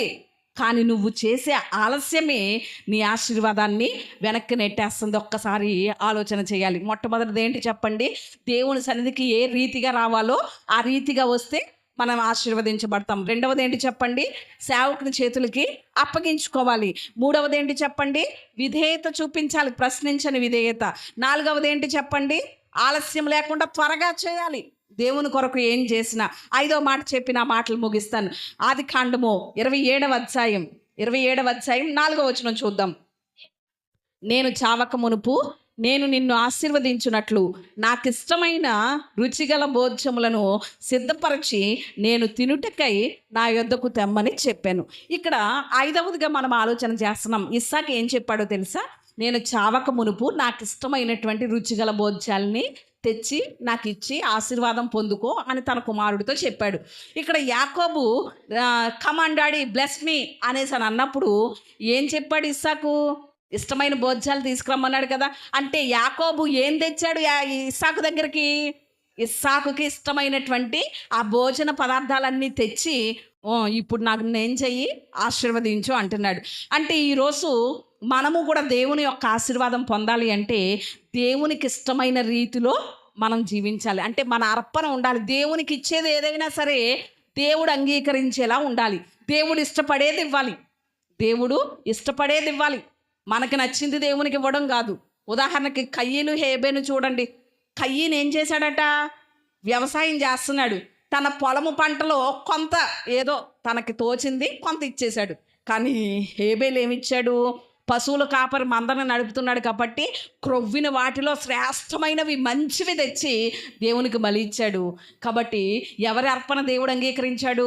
హేబేలును అతని అర్పణను అంగీకరించాడు. కయ్యనును అతని అర్పణను దేవుడు అంగీకరించలేదు. ఈరోజు దేవునికి అర్పించేవి మనం ఏదైనా సరే, అది మన ప్రార్థన కావచ్చు, మన భక్తి జీవితం కావచ్చు, మన సమయం కావచ్చు, మన విశ్వాసం కావచ్చు, మన కానుక కావచ్చు, అది ఏదైనా ఎలా అర్పించాలి? దేవునికి ఇష్టమైనదే అర్పించాలి తప్ప మనకి నచ్చినట్లుగా అర్పించకూడదు. అంటే మనం ప్రార్థన చేసిన, భక్తి చేసిన, విశ్వాసం చూపించిన, లేకపోతే కానుక అర్పించిన, ఆ కానుక ద్వారా, ఆ భక్తి జీవితం ద్వారా, విశ్వాసం ద్వారా దేవుణ్ణి మెప్పించగలగాలి. దేవుణ్ణి మెప్పించగలగాలి. అలాంటి అర్పణ దేవునికి అర్పించాలి. ఈరోజు మరి ఎంతవరకు అర్పించగలుగుతున్నాం అనేది ఎంతైనా ఆలోచన చేయాలి. చాలామంది ఏమంటారో తెలుసా? దేవునికి ఇచ్చే విషయంలో చెయ్యి సాగినప్పుడు ఇద్దాంలేండి అంటారు. ఏంటట? చెయ్యి సాగాలట, ఇక్కడ నుంచి అక్కడ వరకు సాగాలట, 4 కిలోమీటర్లు. అవునంటారా? కాదు. కానీ మన దరిద్రతలో దేవునికి ఇచ్చామనుకోండి, అప్పుడు దరిద్రత లేమి అనేదే పోతుంది. దేవునికి స్తోత్రం. ఎప్పుడు దరిద్రత పోవాలంటే, లేమి పోవాలంటే ఏం చేయాలి? లేమిలోనే ఇవ్వాలి, అప్పుడే పోతుంది. ఎప్పుడో ఉన్నప్పుడు ఇద్దామంటే అసలు ఉన్న స్థితి రావాలి అంటేనే ఇచ్చినప్పుడు కదా. ఆ విషయం మనం ఆలోచన చేయాలి. ఈరోజు ఎంతవరకు దేవునికి ఇష్టమైనటువంటి అర్పణ అర్పించగలుగుతున్నాం, దేవునికి మెప్పించే రీతిలో మనం కానుక ఇవ్వగలుగుతున్నాం అనేది ఎంతైనా ఆలోచన చేయాలి. ఒక ఆయన ఒకరోజు ఒక పాస్టర్ గారి దగ్గరికి వచ్చారట. వచ్చి, పాస్టర్ గారు, దశంభాగం చాలా ఎక్కువైపోతుందండి, దశంభాగం తగ్గాలంటే ఏం చేయాలండి అని అడిగారట. అంటే దేవునికి ఇచ్చే దశంభాగం తగ్గాలంటే ఏం చేయాలండి అని అడిగారట. అప్పుడు పాస్టర్ గారు అన్నారట, దేవునికి ప్రార్థన చేయమంటావా నీ జీతం తగ్గాలని అన్నారట. జీతం తగ్గినప్పుడే కదా దశంభాగం తగ్గుతుంది, అంతే కదండి. దశంభాగం దేవునికి ఇచ్చేది ఎక్కువైపోతుందట, అందుకని ఏం చేయాలట? దశంభాగం తగ్గాలంటే ఏం చేయాలన్నారట. అప్పుడు నీ జీతం తగ్గాలి, అప్పుడే దశంభాగం కూడా ఏమవుతుంది? తగ్గుతుంది. ఈరోజు మనకు వచ్చేది మాత్రం ఎక్కువ ఉండాలట, దేవునికి ఇచ్చేది మాత్రం ఏమవ్వాలట? తక్కువ అవ్వాలట. అది దేవునికి ఇష్టమైందా చెప్పండి? ఏమీ కాదు. ఇలాంటి తల్లిదండ్రులు ఉంటే పిల్లలు కూడా ఎలా ఉంటారో తెలుసా? దేవునికి ఇచ్చే విషయంలో ఇలాంటి తెలివితేటలు ఉపయోగించే తల్లిదండ్రుల ద్వారా పిల్లలు కూడా ఎలా తయారవుతారో తెలుసా? ఒక పిల్లోడు, సండే స్కూల్ పిల్లోడికి 20 రూపాయలు ఇచ్చిందట తన తల్లి. ఒక 10 రూపాయలు నువ్వు కొనుక్కో, ఒక 10 రూపాయలు కానుక వెయ్యి అనేసని. ఈడు దారిలో వస్తా ఆడుకుంటా వస్తా ఒక 10 రూపాయల నోటు పాడేశాడట. చర్చిలోకి వచ్చిన తర్వాత అందరూ కానుకలు పట్టేటప్పుడు, పడిపోయిన నోటు దేవుడిది, నా దగ్గర ఉన్న నోటు నేను కొనుక్కునేది అన్నాడట. అంటే ఎన్ని తెలివితేటలో చూడండి. దేవునికి ఇచ్చే విషయంలోనే తెలివితేటలు, మిగిలిన విషయాల్లో ఉండవు. కానీ ఇక్కడ యాకోబు ఏమంటున్నాడో తెలుసా? తండ్రి, నీకు ఇష్టమైంది తెమ్మన్నావు కాబట్టి నీకు ఇష్టమైంది తెచ్చాను, నన్ను ఏం చెయ్యి? ఆశీర్వదించు అన్నాడు. ఈరోజు మనము కూడా దేవునికి ఇచ్చే విషయంలో, దేవుడు ఘనమైనటువంటి వాడు, గొప్పవాడు గనక ఘనమైనది ఇస్తే దేవుడు కూడా మనల్ని ఏం చేస్తాడు? ఘనపరుస్తాడు, హెచ్చిస్తాడు. సమూయేలుతో అదే మాట చెప్పాడు కదా ఏలీతో, నన్ను ఘనపరచువారిని నేను ఘనపరుస్తాను. అంటే మీరు ఘనంగా చూడగలిగితే, ఈరోజు 500 నోట్లన్నీ మార్కెట్లో ఉంటాయి, లేకపోతే 2000 నోట్లు ఉన్నప్పుడేమో షాపింగ్ మాల్స్లో ఉంటాయి. కానీ దేవుని సన్నిధిలో ఉండేవి మాత్రం ఏ నోట్స్ అంట? 10 రూపాయల నోట్లేనంట. అంటే దేవుడు అంటే అంత చీప్ అనమాట. దేవుణ్ణి నువ్వు ఇచ్చే విషయంలో ఎంత ఘనంగా చూస్తున్నావు, నీ దృష్టిలో దేవుడు ఎంత గొప్పవాడని భావిస్తున్నావో అంతగా నువ్వు గణపరచగలుగుతావు. అంటే నువ్వు కొనుక్కునే చీరకున్న వాల్యూ కూడా నువ్వు ఎవరికి ఇవ్వట్లేదు? దేవునికి ఇవ్వట్లేదా? ఆలోచన చేయాలి. ఈరోజు మనం దేవునికి ఇష్టమైనది ఇవ్వగలిగితే ఏం పొందుకుంటాం చెప్పండి? ఆశీర్వాదం పొందుకుంటాం. ఒక వ్యక్తి గురించి పరిచయం చేసి నా మాటలు నేను ముగిస్తాను. కోల్గేట్ అనేది ఎంతమంది విన్నారు? వినడం ఏంటండి బాబు, మా ఇంట్లో కోల్గేటే వాడతామండి అంటారు చాలామంది కదా. కోల్గేట్ అనేది ఒక వ్యక్తి పేరు. అది ఏంటి చెప్పండి? కోల్గేట్ అనేది ఒక వ్యక్తి పేరు, అతని పేరు కోల్గేట్. ఆ కోల్గేట్ అనేటువంటి ఆ వ్యక్తి ఒక నౌకలో పనిచేసేవాడు, నౌకలో పనిచేస్తూ ఉండేవాడు. చాలా దరిద్రుడు, పేదవాడు. చిన్నతనం నుండి కూడా నౌకలో పనిచేస్తున్నటువంటి ఆ కోల్గేట్తో ఒక ఆయన అన్నాడట, ఏమనో తెలుసా? నువ్వు దేవుని సన్నిధికి వెళ్ళి దేవునికి ఇవ్వవలసినటువంటి 3 టీలు కనుక ఇవ్వగలిగితే నిన్ను దేవుడు ఆశీర్వదిస్తాడు, దేవుడు నిన్ను దీవిస్తాడు అని ఒక పెద్ద ఆయన చెప్పారట. ఆ 3 టీలు ఏంటో తెలుసా? మొదటి టీ టైం, నీ టైము దేవునికి ఇవ్వగలగాలి. రెండవ టీ నీ టాలెంట్, దేవుడు నీకు ఏదైతే టాలెంట్ ఇచ్చాడో అది దేవుని కొరకు ఉపయోగించగలగాలి. మూడవ టీ టైత్, అంటే నీ దశమ భాగం దేవునికి ఇవ్వగలగాలి. ఈ 3 కనుక నువ్వు దేవునికి ఇస్తే, ఈ 3 టీలు నువ్వు దేవునికి ఇస్తే దేవుడు నిన్ను హెచ్చిస్తాడు, దేవుడు నిన్ను ఆశీర్వదిస్తాడు అని ఒక పెద్ద ఆయన చెప్పారట పనిచేసే చోట. అప్పటి నుంచి ఆ కోల్గేట్ ఏం చేశాడో తెలుసా?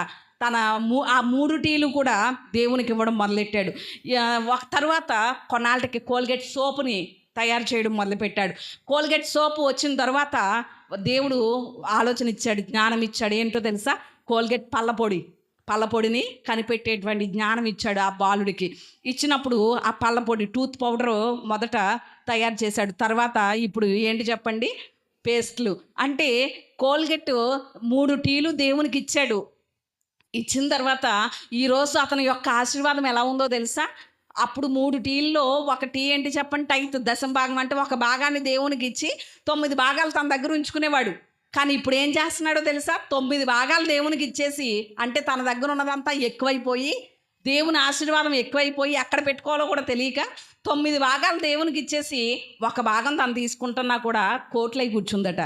ఇప్పుడు న్యూయార్క్ నగరంలో, అమెరికాలో న్యూయార్క్ నగరంలో గనక మీరు చూస్తే ఆ కోల్గేట్ అనేటువంటి పేరు మీద పెద్ద గడియారం ఉంటుంది. ఆ కంపెనీ మీద ఏమో ఉంటుంది తెలుసా? పెద్ద గడియారం ఉంటుంది. దాని క్రింద కోల్గేట్ అనేసి అని రాసి ఉంటుంది ఆ ఫ్యాక్టరీ మీద. అంటే అంత పెద్ద టైము ఎందుకు పెట్టాడు అనేసి అని కనుక ఆలోచన చేస్తే, దేవునికి సమయం ఇచ్చినటువంటి వాటిని దేవుడు ఎంత ఆశీర్వదిస్తాడో రుజువు చెయ్యాలని తన ఫ్యాక్టరీ మీద పెద్ద గడియారాన్ని పెట్టడం జరిగింది కోల్గేట్. దేవునికి స్తోత్రం. అంటే ఒక్కసారి ఆలోచన చెయ్యండి. దేవునికి ఇష్టమైనటువంటి రీతిలో మన అర్పణ దేవునికి ఇవ్వగలిగితే, ఒక పేద కుమారుడు కోల్గేట్ ఈరోజు ఎలా మారాడు చెప్పండి? కోట్లకు అధినేతగా మార్చేశాడు. దేవుని యొక్క ఆశీర్వాదం ఈరోజు మరి మనం దేవునికి ఇస్తున్నాం, ఇవ్వట్లేదు అంటలేదు. కానీ దేవునికి అంగీకారమైనది, ఇష్టమైనది ఇవ్వగలుగుతున్నామా అనేది మనం ఏం చేయాలి చెప్పండి? పరిశీలన చేసుకోవాలి. ఇక్కడ యాకోబు తన శరీర సంబంధమైన తండ్రి దగ్గరకే ఇన్ని రీతులుగా వస్తే, తన తండ్రి యొక్క ఆశీర్వాదం కోసమే ఇంత కష్టపడి ఇంత ప్రయాసపడితే, ఈరోజు మనం పొందాలనుకున్నది ఎవరి ఆశీర్వాదమో తెలుసా? పరలోకపు తండ్రి ఆశీర్వాదం. అది భౌతికంగా, ఆధ్యాత్మికంగా, పరలోక సంబంధంగా అన్ని రీతులుగా ఆయన ఆశీర్వదిస్తాడు, అన్ని రీతులుగా మనల్ని దీవిస్తాడు. మరి ఆ పరలోకపు తండ్రి ఆశీర్వాదం మన మీద ఉండాలి అంటే, పరలోకపు తండ్రి యొక్క దీవెన మన బిడ్డల మీద ఉండాలి అంటే, ఆ పరలోకపు తండ్రి యొక్క దీవెన మన కుటుంబాల మీద ఉండాలి అంటే, మరి మనం ఏం చేయాలి? మనం నేర్చుకున్న 5 మాటలు. ఇస్సాకు యొక్క దీవెన పొందడానికే యాకోబు ఏం చేశాడు చెప్పండి? తన అన్న యొక్క ఏ విధంగా రావాలో ఆ విధంగా వచ్చాడు, తన అన్న పోలికల్లో. ఈరోజు మనము దేవుని దగ్గరకు వస్తున్నటువంటి మనము కూడా ఏ విధంగా రావాలో ఆ విధంగా రావాలి. యేసయ్య పేరులోనే ప్రార్థించాలి. యేసయ్య వస్త్రాన్ని ధరించుకోవాలి, అంటే ఆయన స్వభావాన్ని ధరించుకోవాలి. సువాసన అంటే మంచి సాక్ష్య జీవితం కలిగి ఉండాలి. రెండవదిగా ఏం చేశాడు చెప్పండి? రిబ్కాకు అప్పగించుకున్నాడు యాకోబు. నువ్వు ఎలా చెప్తావో అలాగే చేస్తాను మమ్మీ అని యాకోబు రిబ్కాకు అప్పగించుకున్నాడు. ఈరోజు మనము కూడా దైవ సేవకుడు, నువ్వు ఎలా నడిపిస్తే ఏం చేయమంటే అలానే చేస్తాను అని సేవకులకి అప్పగించుకోవాలి. మూడవది ఏంటి చెప్పండి? ప్రశ్నించని విధేయత చూపించాలి. నాలుగవది, మనం ఏది చేసినా ఆలస్యం చేయకుండా త్వరగానే చేయగలగాలి. ఐదవది, దేవునికి ఇష్టమైనది అర్పించాలి. ఈ 5 గనక మనం చేస్తే ఆశీర్వాదం వెంట మనం పరిగెట్టుకుని వెళ్ళడం కాదు, ఆశీర్వాదాలే మన వెంట పరిగెట్టుకుని వచ్చేలా నా దేవుడు చేస్తాడు. మరి ఈరోజు అలాంటి ఆశీర్వాదం కావాలి అంటే ఈ 5 మాటలు మన హృదయాల్లో భద్రం చేసుకుందాం, వాటి ప్రకారం జీవిందాం. అట్టి కృప దేవుడు మనందరికీ దయచేయునుగాక.